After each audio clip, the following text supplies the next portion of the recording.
Hello guys, today we are going to cover one of the most important commands in Linux, that is the ls command.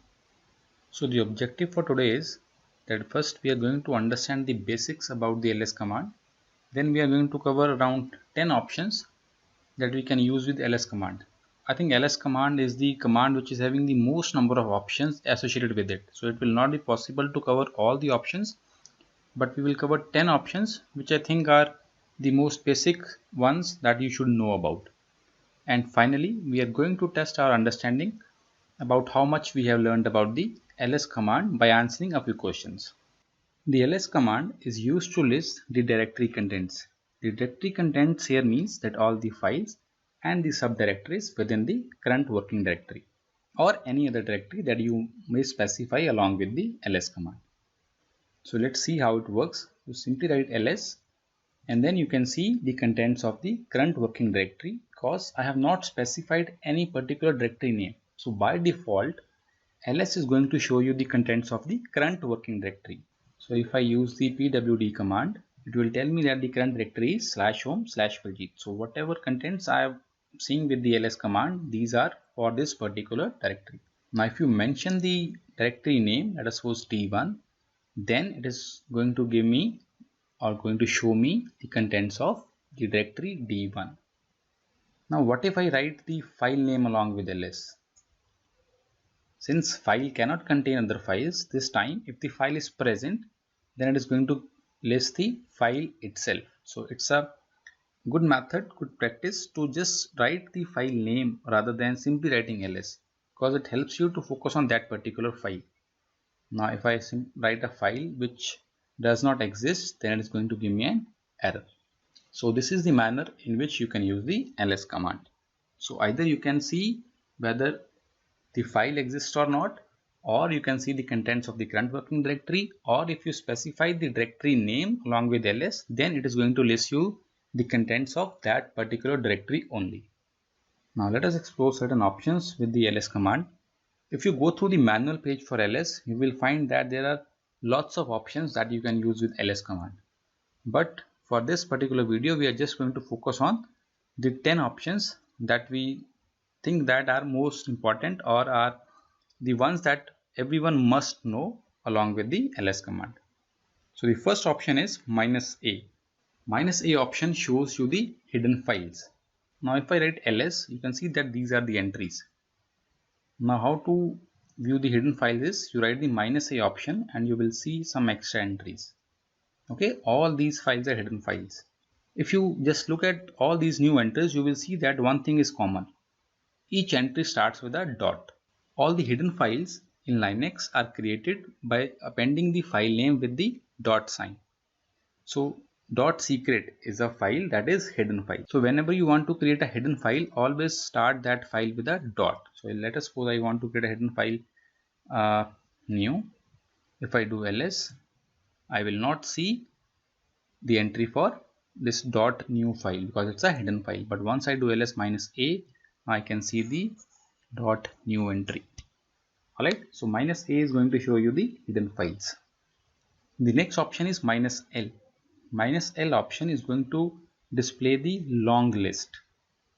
Now what do you mean by long list? Long list is nothing but it gives you an extra detail about the file or the directory.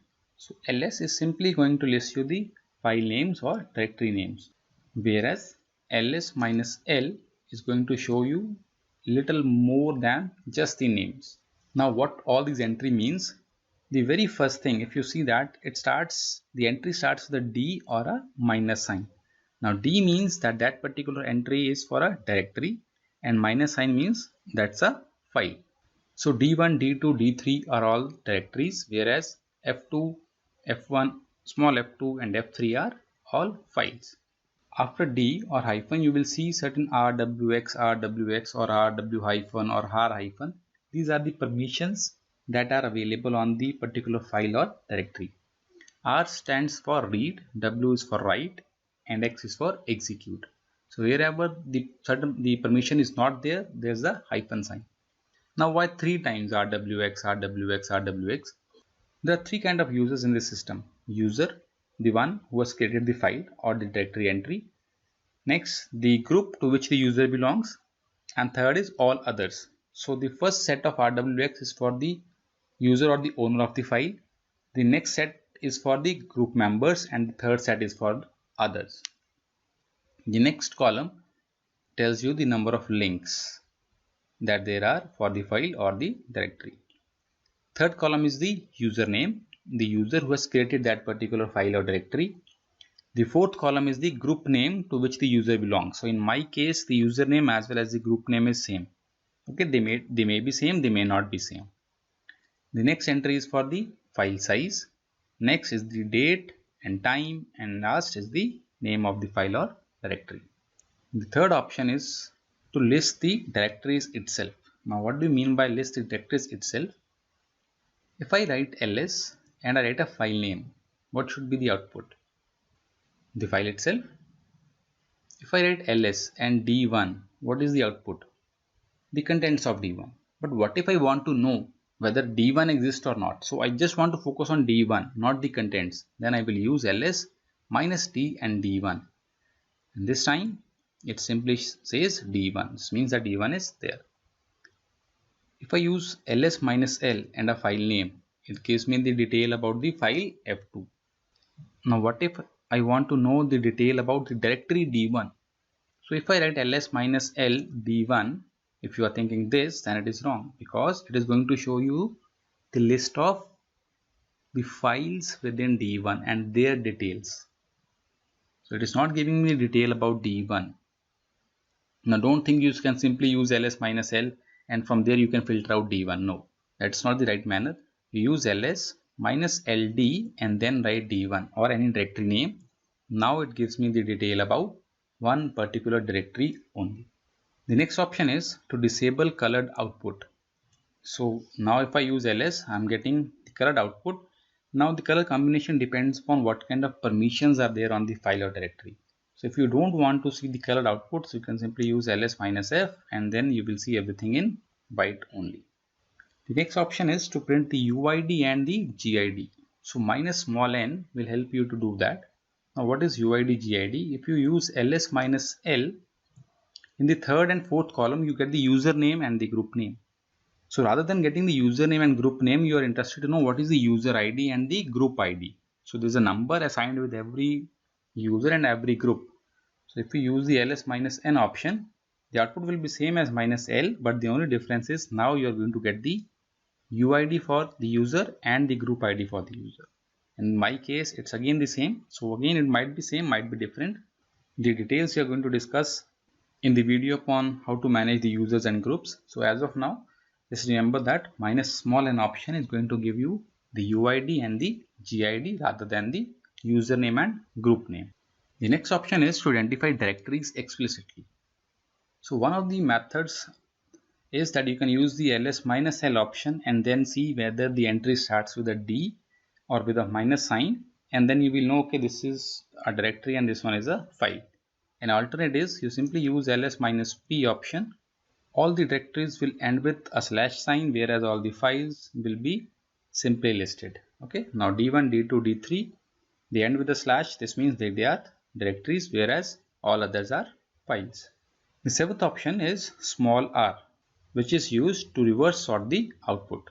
As of now, by default, we're getting the output sorted in the dictionary sorts, mean A, then all the entries with B, then C, and so on. So if you use ls minus r, it is going to reverse sort the output.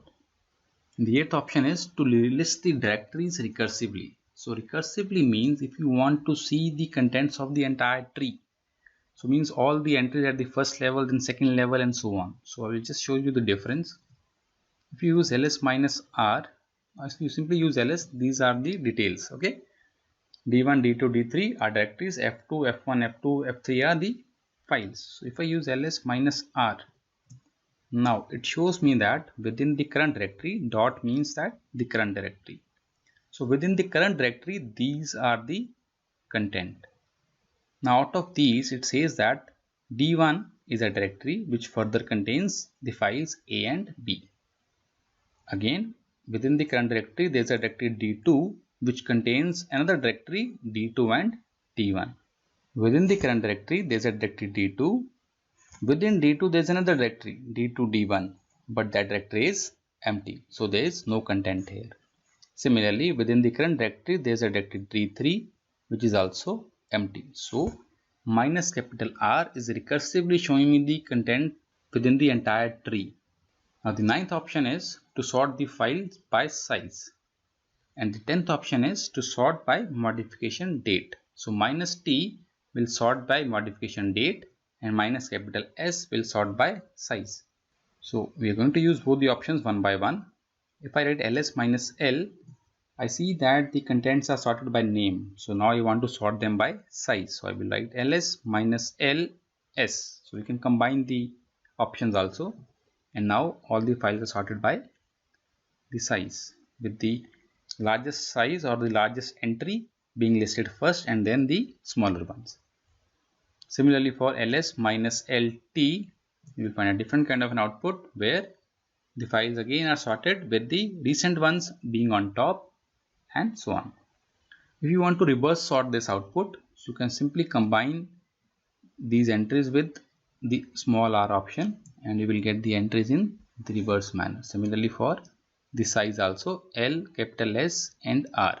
Now the smaller ones will be listed higher in the output. So this was all about the options that you can use with the ls command. Now let us test our understanding by answering some simple questions about whatever we have discussed so far in this lecture. The first question is, can you list contents of two directories simultaneously? So just pause the video and try it out and then you can check. So I hope that you got the answer correct. It's very simple. Simply write ls and the directory names. It is going to give you the contents one by one. So you can write any number of directories here. It is going to show the contents of all the directories one by one. The second question is, how can you know the size of a particular file only? So it is pretty simple that you use the ls minus L option and then the file name, and there you know the size, it is 65 bytes. The last question is, what is the command to know the inode number of a file? So we have not discussed this directly, but I hope that you know where to find the answer. So the answer is yes, you go to the manual page, look for an option which will give you the inode number, and the correct option is minus I option. So that's it from my side for today. For any further detail, you can visit this link. If you do not want to miss on any of the future videos, please do not forget to subscribe. Keep watching and keep sharing Next Tutor. Thank you and see you next time.